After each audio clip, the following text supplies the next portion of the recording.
Howdy, folks! Today we're firing up the grill and taking a trip to Italy without even leaving our kitchens. That's right, we're about to dive into a dish that's a delightful collision of two worlds. The fresh, vibrant flavors of Italian pesto and the hearty satisfaction of a perfectly cooked steak. Get ready for a culinary adventure that's sure to tantalize your taste buds and leave you craving for more. We're talking about Farfelle Pesto and Steak Delight, a symphony of flavors that's as easy on the eyes as it is on the palate. So gather your ingredients, put on your aprons, and let's get cooking. Before we dive into our recipe, let's appreciate the history behind our ingredients. Pesto, rooted in Genoa, is a staple of Italian cuisine. Cherished for centuries, each family has its unique twist. And let's not forget the steak.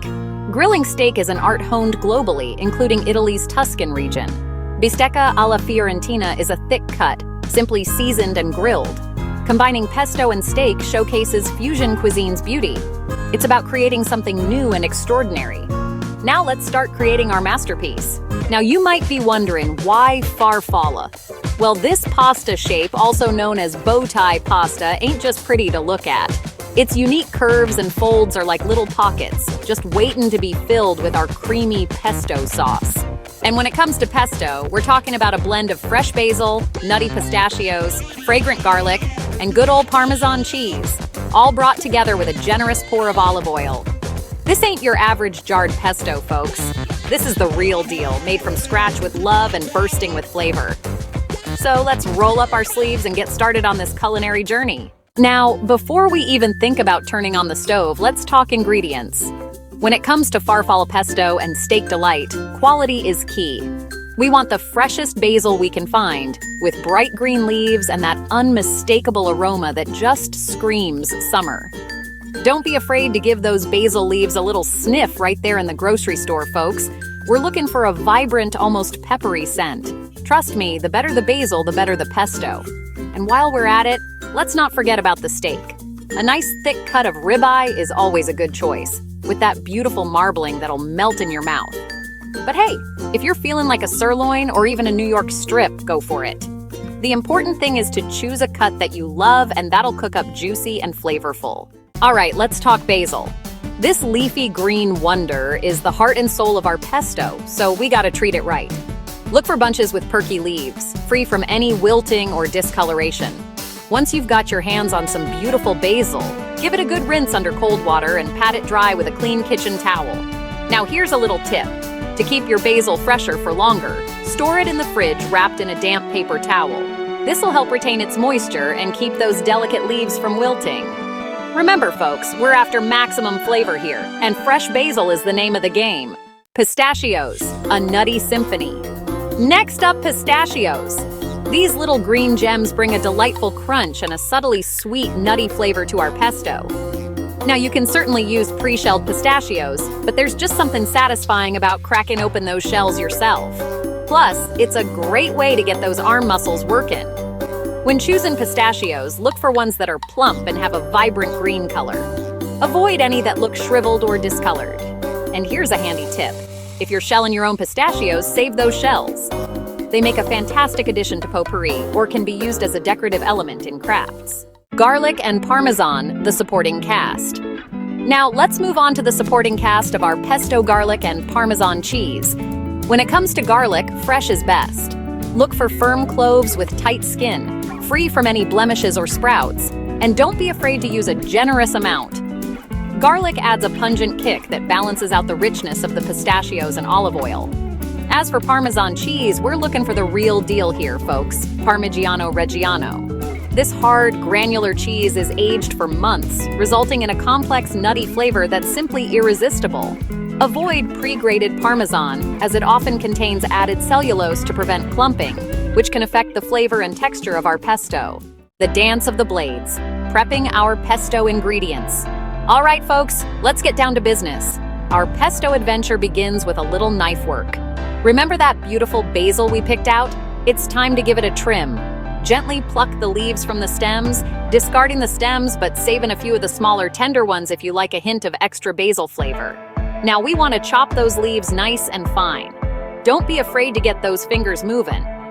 A rough chop is all we need here, just enough to help our food processor work its magic later. Remember, the key to a good pesto is to break down those basil leaves without bruising them, which can lead to bitterness. With our basil prepped and ready, it's time to introduce it to the star of the show, our trusty food processor.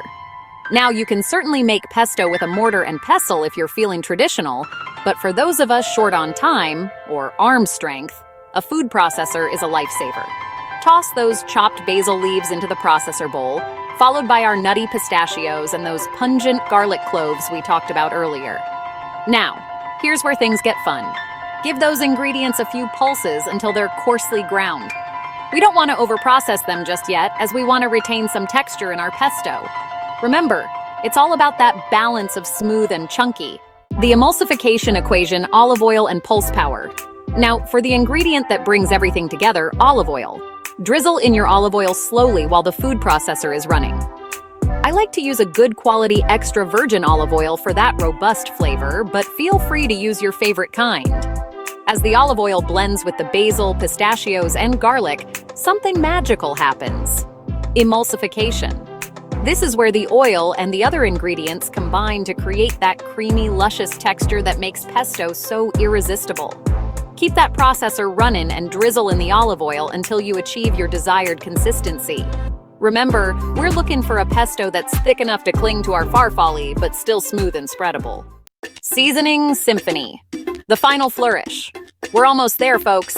Our pesto is looking mighty fine, but no masterpiece is complete without a few finishing touches. Now's the time to add our Parmesan cheese, salt, and pepper. Sprinkle in your grated Parmesan a little at a time, pulsing the food processor. We're looking for that perfect balance of cheesy, salty, and nutty flavors. Once the Parmesan is mixed in, give your pesto a taste test. Need a little more salt? A touch more pepper? Go ahead and adjust those seasonings to your liking. Remember, this is your culinary masterpiece, so feel free to make it your own. All right, folks, while our pesto is resting and developing its flavors, let's turn our attention to the other star of our dish, those beautiful farfalle noodles. Now, cooking pasta might seem as easy as pie, but there's a bit of an art to getting it just right. We want our farfalle cooked al dente, which is just a fancy Italian way of saying to the tooth. Basically, we're looking for that perfect texture that's firm to the bite but not crunchy. Nobody likes soggy pasta, so paying attention to the cooking time is key. Follow the instructions on your pasta package, but keep in mind that you might need to adjust the time slightly depending on your stove and the amount of pasta you're cooking. Now here's a little trick for testing your pasta for doneness. Once the cooking time is almost up, fish out a piece of farfalle with a slotted spoon or a fork and give it a little blow to cool it down. Then take a bite. If the pasta is tender, but still has a slight firmness in the center, you've nailed it. You've achieved pasta perfection, my friend. If it's still too firm, give it another minute or two and test again.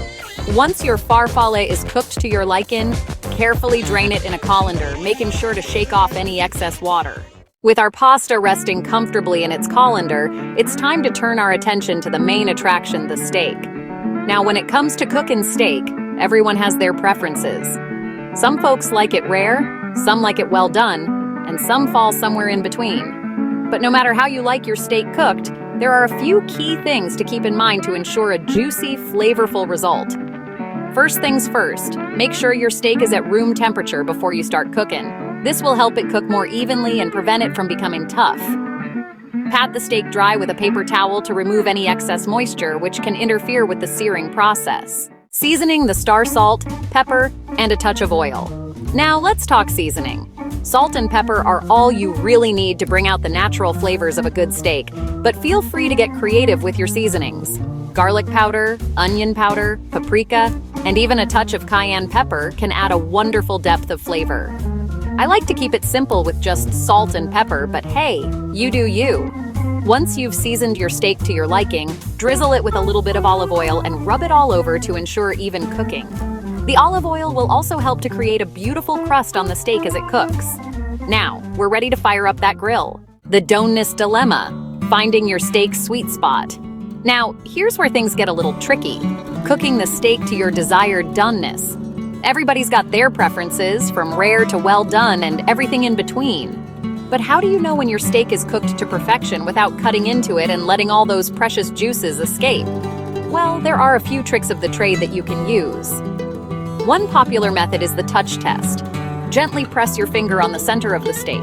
A rare steak will feel soft and yielding, like the fleshy part of your palm below your thumb. A medium rare steak will have a bit more resistance, like touching your cheek with your finger. A medium steak will feel firm, like touching the tip of your nose, while a well-done steak will be very firm, like touching your forehead. Marrying the flavors, combining pesto and pasta with finesse. While that steak is busy reaching its peak of perfection, let's turn our attention back to our pesto and pasta. Remember that colander full of perfectly cooked farfalle? It's time to give it a warm hug of flavor. Heat up a large skillet or saucepan over medium heat and add a dollop of butter or a drizzle of olive oil. Once the butter is melted or the oil is shimmering, carefully add your drained farfalle to the pan. Give it a gentle toss to coat it evenly with the butter or oil. Now, for the moment of truth, adding that vibrant green pesto. Start with a few spoonfuls and toss gently to combine. We want the pesto to coat the pasta evenly, but we don't want to overdo it. Remember, it's all about balance. Plating with panache. Presenting your culinary masterpiece. All right, folks, it's time to plate up this culinary symphony of flavors. Grab your favorite serving plates and let's get artistic. Twirl a generous portion of pesto-coated farfalle onto each plate. Now, for the star of the show, that perfectly cooked steak. Transfer it to a cutting board and let it rest. Slice it against the grain into thick, juicy slices. Arrange the slices on the farfalle, fanning them out. And their delight. A symphony of flavors on your plate. And there you have it, folks. A plate starring our vibrant green pesto-coated farfalle, all cozy next to those beautiful slices of juicy steak. But hold on, we ain't done yet. Every masterpiece deserves a final flourish. Sprinkle on some freshly grated Parmesan cheese, because you can never have too much cheese, right?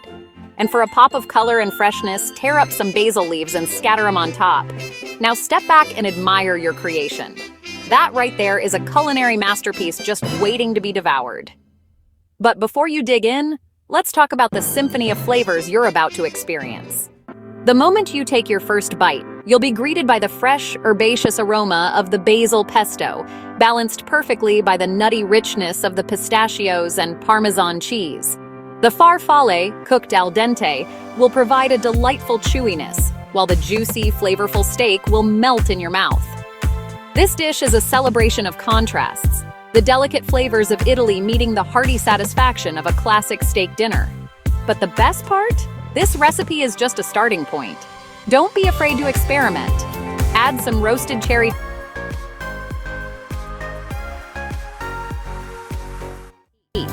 The possibilities are endless, just like your culinary creativity. So go on, folks. Unleash your inner chef and create something truly special.